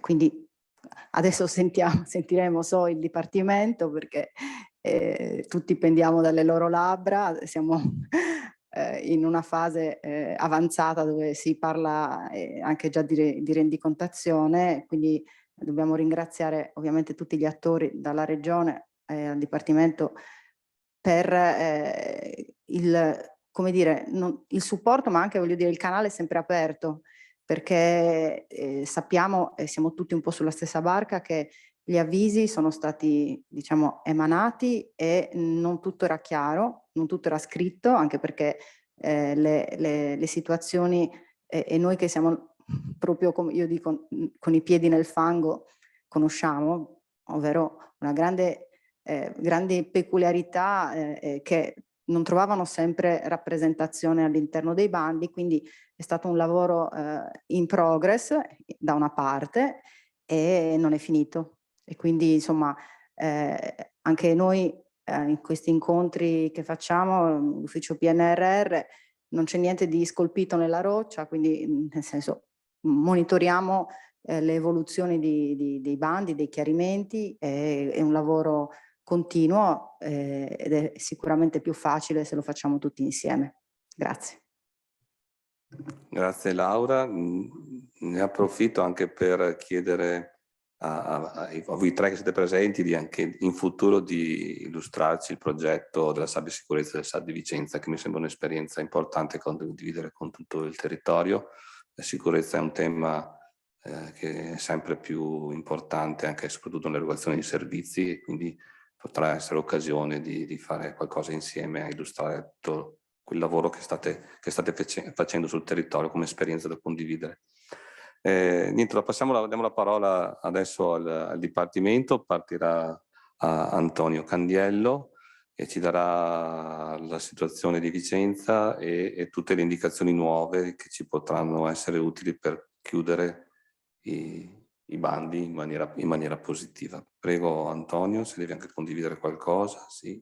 Ecco, buongiorno a tutti. Si vede tutto, il microfono. Grazie. Buongiorno a tutti. A nome del Dipartimento della Trasformazione Digitale, grazie per diciamo, aver consentito anche la nostra presenza in questa serie di incontri, in particolare qui a Vicenza. Vi porto i saluti di Marco Rimoldi, che oggi aveva proprio un incontro importante in contemporanea, perché sono momenti in cui stanno arrivando nuove misure, quindi anche nuovi dettagli sui meccanismi di asseverazione. Sapete che c'è la partita Pio, insomma tanti temi che si stanno sciogliendo, ecco, quindi in modo che si riescono si riusciranno ad affrontarli correttamente. Io sono Antonio Candiello e seguo una parte dell'area di Vicenza insieme ai colleghi Alessandro Ferrara, che vedete qui a fianco a me in presenza, e Marco Malandrino, che si è collegato da poco in remoto. Buongiorno. Eccolo, e poi diciamo che la controparte tecnica invece è rappresentata oggi dal collega Raffaele Malfer, anche se l'area di Vicenza è seguita da Giacomo Fioroni, che forse avete già conosciuto un pochino tutti. Allora oggi diciamo saremo un pochino sintetici, perché sennò veramente vi appesantiamo. Sostanzialmente, ecco, vabbè, queste sono le presentazioni, poi la squadra, sapete, è più ampia, e c'è una squadra, questa è la squadra del Veneto, poi c'è una squadra che in realtà è una squadra nord-est, perché Marco Rimoldi sovrintende la squadra il team territoriale di 4 regioni, tra cui il Veneto, quindi Emilia Romagna, anche Trentino Alto Adige e Friuli Venezia Giulia. Quindi, come vedete, c'è un supporto capillare nei confronti di tutti i comuni. Vado velocemente su una sintesi estratta in questi giorni dell'engagement, cioè del tipo di risposta dei comuni. Insomma, vabbè, questa è una cosa che sappiamo, che abbiamo visto più volte, giusto per magari fare qualche riflessione sulla differenza della risposta della provincia di Vicenza nei confronti magari della realtà veneta complessiva o di quella del nord-est. Diciamo che più o meno sono in linea, salvo magari un pochino meno su PagoPA e sulla 145 per aspetti collegati al tema delle contravvenzioni, multe, consorzi, polizia locale, eccetera. A questo punto lascerei la parola al collega Alessandro Ferrara, che quindi adesso ci descriverà un po' di aspetti. Buongiorno a tutte e a tutti. Diciamo, io abbandono un po' le slide, altrimenti facciamo notte. Ringrazio la Presidenza per averci accolto qui in questa splendida sala e mi riaggancio alle parole del delegato e del sindaco Orsi. Effettivamente bisogna fare squadra. Il Dipartimento ha coniugato il team a livello territoriale, affidando un account manager e dei team, quindi dei Technical Implementation Manager, ad ogni singolo comune. Quindi siamo andati proprio ad individuare il soggetto finale beneficiario a cui dare supporto. Il supporto è costante, giornaliero con molti, periodico con altri. Ci sono comuni più virtuosi, comuni meno virtuosi che devono essere accompagnati, ma noi ce la stiamo mettendo tutta, ecco. Saltiamo le ferie, ci diamo il backup nelle ferie, ecco, quindi siamo qui per questo. tendiamo a trasferire competenze in modo tale da rendere autonomi in futuro, nel momento in cui noi come esperti cesseremo perché abbiamo dei contratti triennali, tendiamo a trasferire competenze agli operatori dei comuni così che possano camminare con le loro gambe. Di fatto noi vogliamo accompagnare nella realizzazione del PNRR, non vogliamo essere un ostacolo. È vero che le linee guida escono dopo, è vero che i manuali escono dopo, ma è anche vero che noi facciamo di tutto per chiarire ai comuni come affrontare queste situazioni.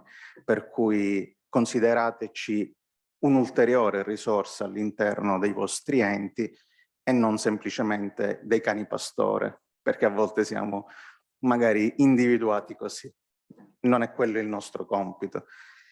Riagganciandomi invece alle parole del collega Del Colle, per quanto riguarda la 143 a Pio, è vero che sono in studio le tassonomie, come ha correttamente detto, è vero che sono state analizzate tutte le candidature che abbiamo ricevuto a livello nazionale, perché il problema è nazionale, ma è anche vero che a brevissimo ci dicono che usciranno delle soluzioni per venire fuori da questo ginepraio. Ad oggi le asseverazioni sono tutte ferme su Appio, quindi non c'è da allarmarsi se si è in asseverazione da più mesi, perché finché non si definisce bene il chiaro con Pagoppia, che incontra costantemente il Dipartimento, incontra costantemente ANCI, quindi si cammina di pari passo, non c'è fuga in avanti da parte di nessuno, dovremmo avere maggiori chiarimenti per cui potremmo andare avanti anche su Appio. Per quanto riguarda invece la 144 SPID-CIE, aggiungo a quanto detto da Del Colle come documenti integrativi, sarebbe bene indicare tutte queste attività pregresse nel certificato di regolare esecuzione prima dell'emissione, perché il certificato di regolare esecuzione è uno di quei documenti obbligatori per andare in asseverazione. Nel certificato di regolare esecuzione andrà indicato cosa è stato fatto da Regione, in che data, citando la circolare emanata da ANCI, allegando i documenti già presentati, quindi l'adesione a MyID o a MyPay o al Mondo Mai, per intenderci, e soprattutto va dato atto di quello che è stato fatto negli anni precedenti e quello che è stato fatto successivamente al 1° marzo 2021, perché io posso avere contrattualizzato il fornitore di turno per integrare quel mondo Mai all'interno dei miei gestionali con un affidamento, quindi oltre ad aver caricato la formazione di OpenID e Connect, carico anche il contratto con il fornitore successivo, e questo da un confronto con l'unità di missione è sufficiente a giustificare cosa è stato fatto il 1° marzo 2021, anche se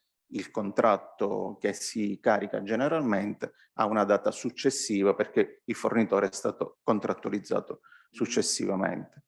Bene, diciamo che onde evitare di togliere spazio a domande, io mi fermerei qui e lascerei la parola a Raffaele in modo tale da evidenziare quelli che sono i maggiori casi emersi in questo momento in fase di asseverazione tecnica, onde evitare errori e velocizzare il processo per richiedere le somme dei progetti. Grazie. Sì, grazie. Allora, cercherò di essere abbastanza veloce. Condivido.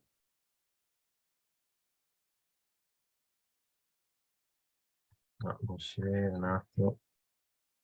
Intanto, finché Raffaele condivide le slide, ricordo di inserire domande che volete fare ai vari relatori, e ce ne sono 2 o 3 che vedremo alla fine dopo l'intervento di Raffaele. Riuscite a vedere? Non ancora. No?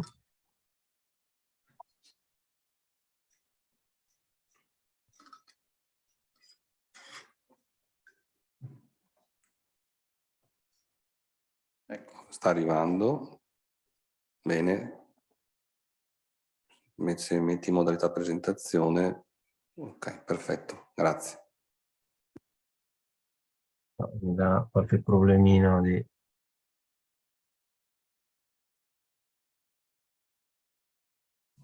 Va bene, puoi proseguire. Ok.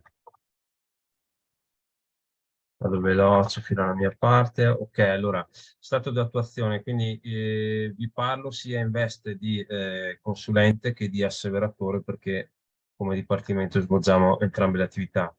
Sarò rapido, un overview su tutte le misure.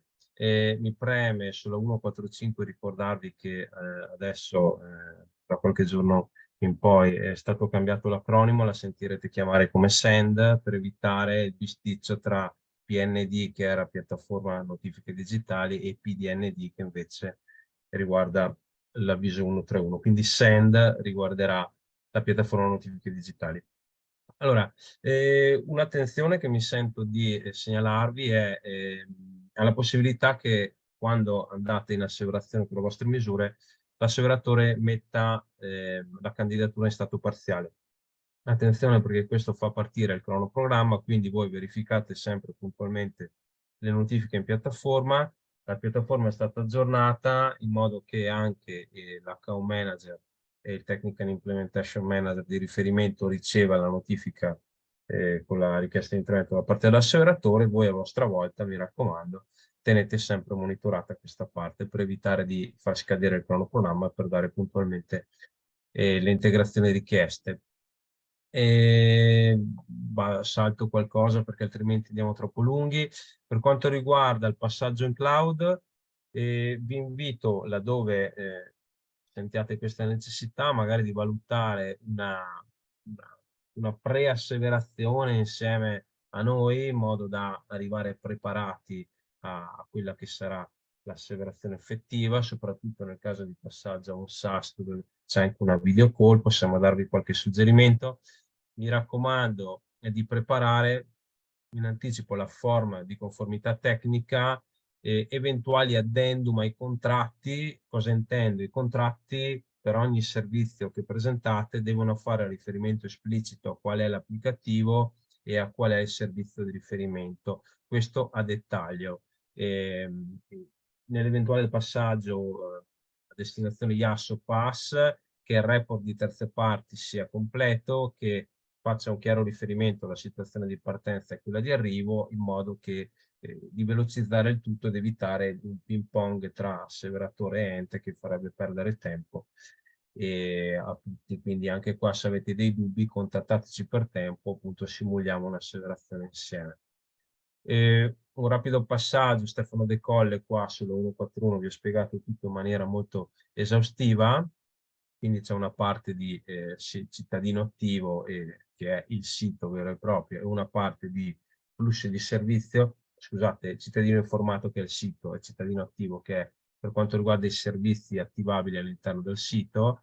Esiste un'app di valutazione che potete scaricare anche voi e far girare sul vostro sito per vedere se è compliance con i criteri. I vostri fornitori sicuramente la conoscono già. Una cosa su cui mi preme attenzionarvi è che a prescindere da quale sia il fornitore che andrete a scegliere, quindi per esempio MyPortal o altre soluzioni di mercato, deve esserci sempre un dialogo ben strutturato tra il back-end, dove per esempio procedure come protocollo, come accesso agli atti, trasparenza, dove c'è una forte parte di back office, ci sia un dialogo nativo sia con la parte cittadino informato che con la parte cittadino attivo. Potete avere combinazioni diverse di fornitori per questi tre ambiti, fatte in modo di verificare, qualora i fornitori siano diversi, che ci siano le modalità di dialogo tra queste tre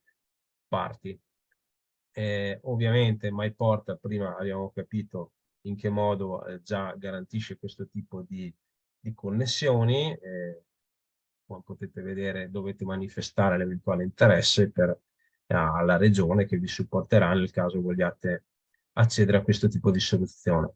Per quanto riguarda PagoPA, mi limito a dire che è stato pubblicato a maggio un nuovo avviso che ha scadenza 4 di settembre, quindi c'è ancora spazio, questo anche per sanare quelle situazioni di duplicazione dei servizi che inizialmente avevano portato qualche errore, ma che a breve saranno sanate con l'applicazione di una tassonomia anche per quanto riguarda Appio alla stessa stregua di PagoPA. In caso di PagoPA c'erano stati dei servizi che poi sono stati deprecati, c'è un decreto modifiche e c'è appunto il nuovo avviso che vi consente di rinunciare ed eventualmente ricandidare. Anche a Pio quindi è stata data con la stessa logica una proroga di 120 giorni per i termini della contrattualizzazione del fornitore e completamento dell'attività.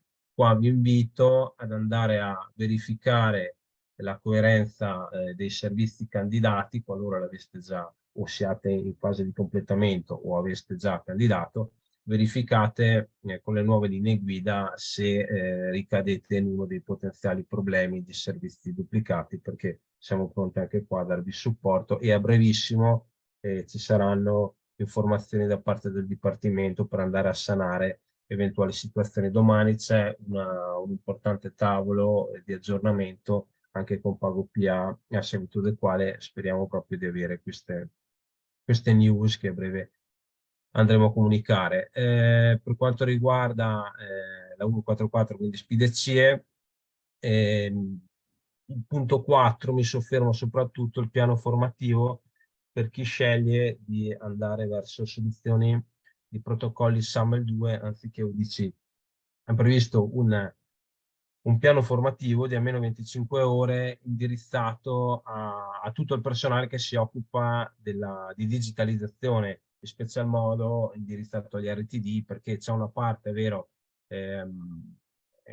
amministrativa, ma dopo c'è un overview strettamente tecnico sulle parti di protocollazione dei servizi OIDC Connect, quindi deve essere personale abbastanza skillato a livello tecnico, quindi è consigliato che ci sia presente l'RTD. E per quanto riguarda la piattaforma notifiche digitali, anche qua c'è stato il decreto del 26 giugno, un'estensione di 3 mesi del cronoprogramma per la contrattualizzazione del fornitore e un'estensione di 2 mesi per il completamento delle attività per venire incontro a chi appunto non aveva ancora completato le attività.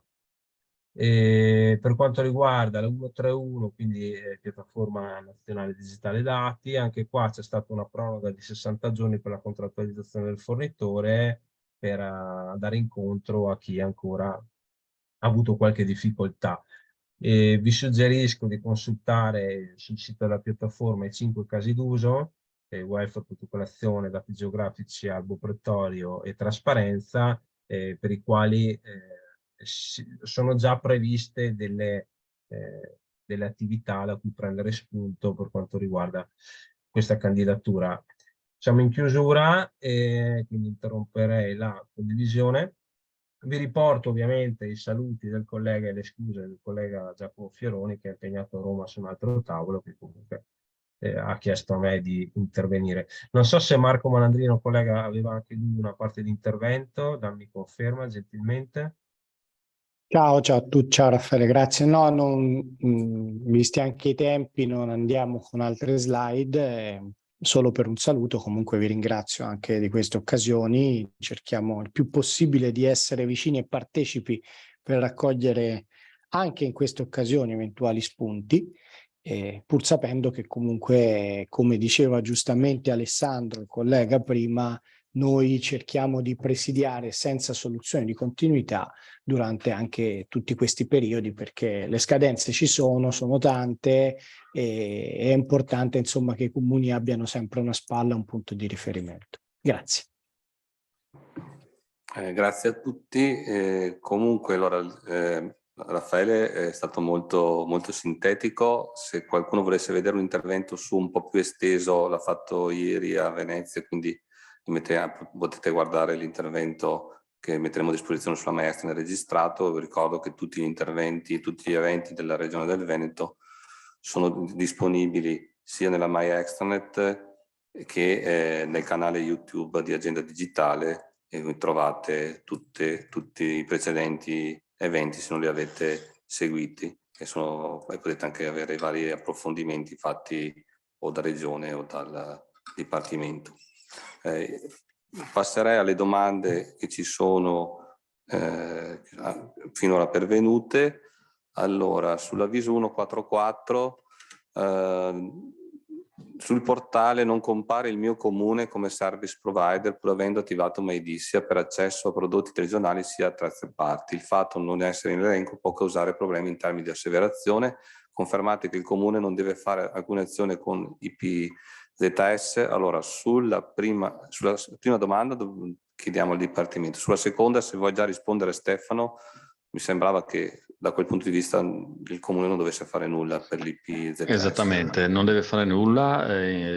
Diciamo che l'organizzazione che prevede appunto anche in maniera per certi versi similari a quella prevista per SPID di un soggetto aggregatore è in movimento, quindi il dialogo che abbiamo avuto con l'Istituto Poligrafico Secolo dello Stato dice che a questo momento l'ente non comparirà proprio perché è veicolato tramite Regione del Veneto, ma l'ente non deve assolutamente fare nulla.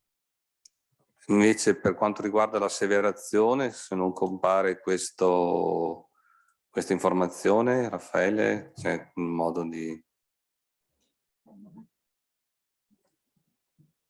Allora, vado velocemente a riproporre i criteri. Allora, il servizio deve risultare regolarmente attivo nei registri AGIT per SPID e Istituto Poligrafico Zecca dello Stato, quindi il servizio deve essere attivato con una data congruente con il periodo di finanziabilità e non deve essere già finanziato nello specifico dal Fondo Innovazione.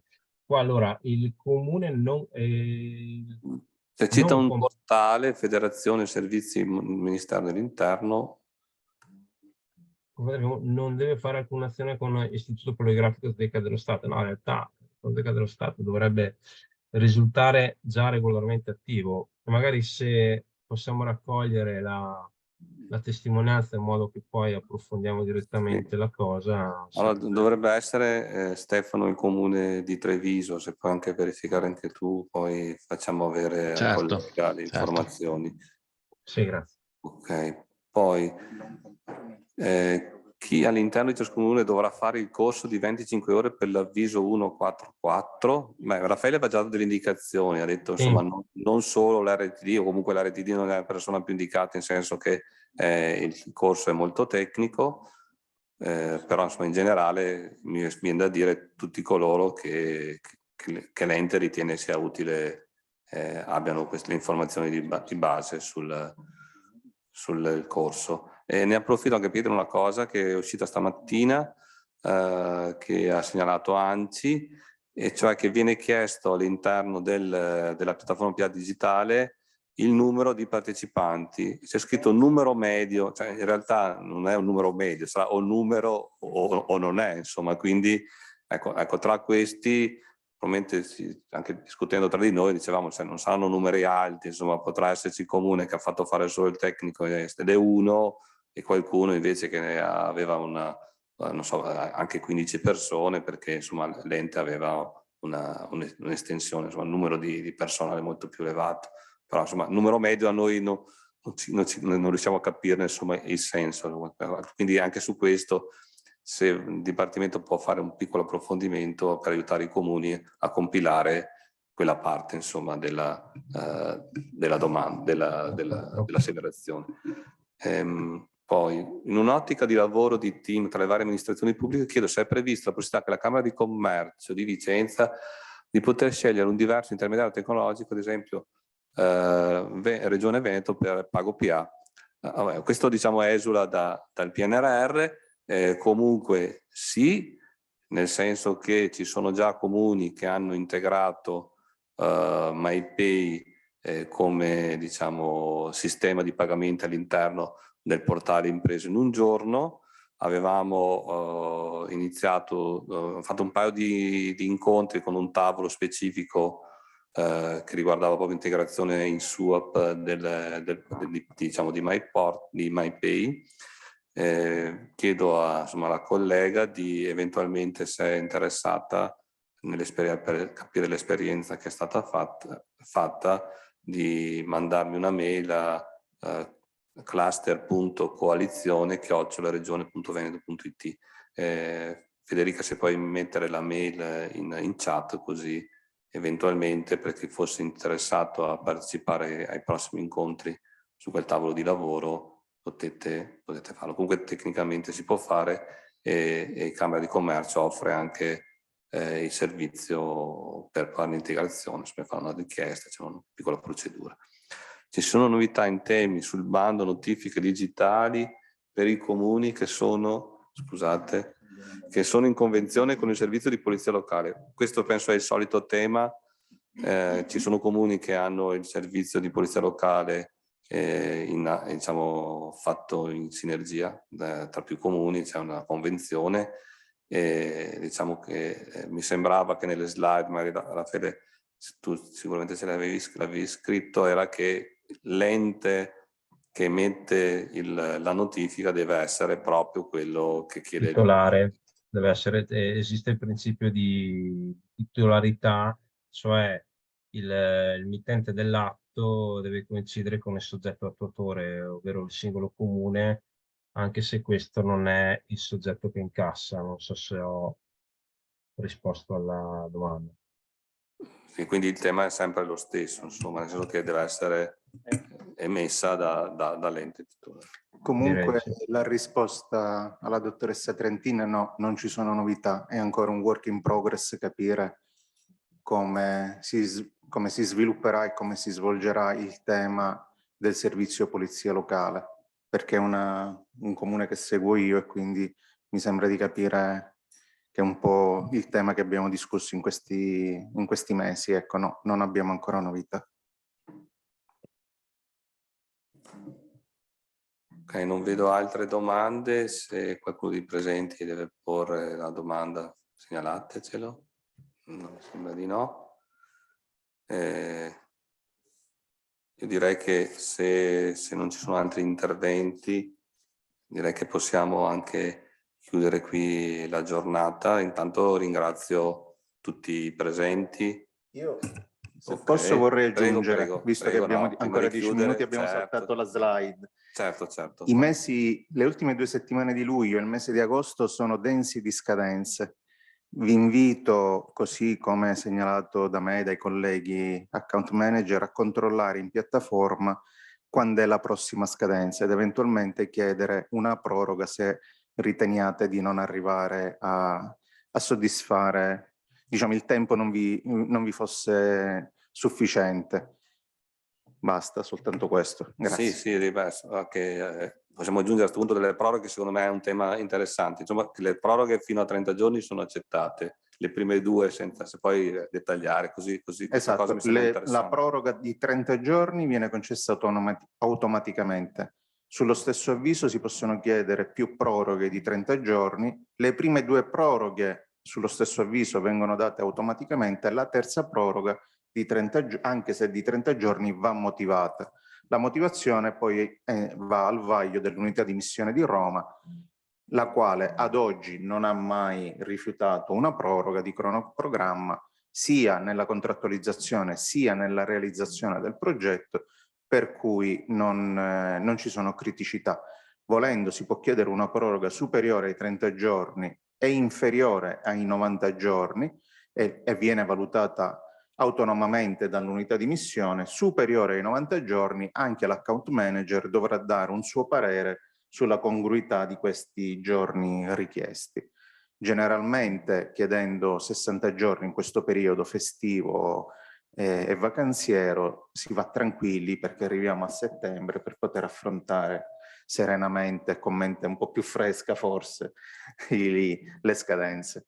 No, questo è importante perché, come diceva anche prima Lorenzo, delle volte con la frenesia si va a prendere delle decisioni che magari poi non sono le più corrette. L'altra cosa che a questo punto mi verrebbe da ricordare è che le asseverazioni possono anche essere sospese, no? E a quel punto, giusto, il cronoprogramma, diciamo, riparte. Deve può essere messo in parziale per poter rispondere. Ora, diciamo che può essere iniziare l'asseverazione, essere sospesa, nel momento in cui viene sospesa riparte, diciamo, il tempi per poter dare risposte, vanno a erodere i giorni e quindi se non arrivare, insomma, con un'asseverazione che mancano 2 giorni, perché poi se ci sono chieste delle integrazioni rimangono solo 2 giorni. Solo 2 giorni. Bisogna arrivare in asseverazione con almeno 30 giorni a disposizione. Questo è il consiglio che stiamo dando un po' a tutti. Almeno, quindi di più sì, meno, un po' si rischia, e soprattutto quando si è in asseverazione è importantissimo accedere periodicamente in piattaforma, perché ci possono essere richieste di integrazioni, ci possono essere delle notifiche, e i tempi sono stringenti lì, perché l'asseveratore ti può chiedere per esempio unità di missione da 10 giorni per rispondere.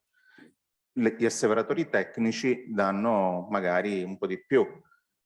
Quindi per cui è bene monitorare costantemente la piattaforma, perché quello deve diventare lo strumento di lavoro che ci semplifica la vita e non ci fa arrivare sempre in affanno sulle scadenze. Sì, queste mi sembravano delle cose importanti e fondamentali, e a questo punto allora saluto tutti. Intanto ringrazio la provincia di Vicenza che ci ha ospitato in questa sala. Abbiamo ancora il consigliere delegato Walter Orsi e naturalmente Monica Cominato. Ringrazio anche il Comune di Vicenza che con la presenza adesso ci ha lasciato per andare ad altri impegni istituzionali, l'assessore Leonardo Nicolai e Lorenzo Beggiato, che collabora sempre con Regione del Veneto, è sempre disponibile. Ringrazio anche la Sviluppo che qui è presente con una bella rappresentanza della loro associazione, azienda. C'è l'amministratore unico, il direttore generale, ecco, il responsabile dell'ufficio PNRR. Ecco, quindi insomma, sì, insomma c'è quindi Mario Cortegagni e Dario Brazzale, che anche loro sono sempre in contatto con Regione per tutte le iniziative che sono necessarie, e naturalmente il Dipartimento, che qui era in presenza con Alessandro Ferrara e Antonio Candiello, e da remoto con Marco Malandrino e Raffaele Malfer.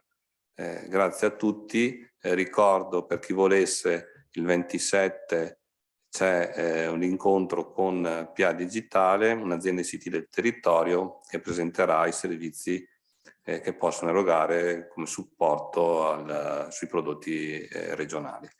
Ringrazio poi il collega Stefano De Colle che è intervenuto da remoto, che è sicuramente il vostro riferimento per molte delle azioni del PNRR, e infine oltre al supporto di ANCI che abbiamo qui Alice Leone, anche la regia di Federica Broccali. Grazie a tutti e al prossimo evento. Arrivederci. Grazie a tutti. Grazie, arrivederci. Grazie, arrivederci.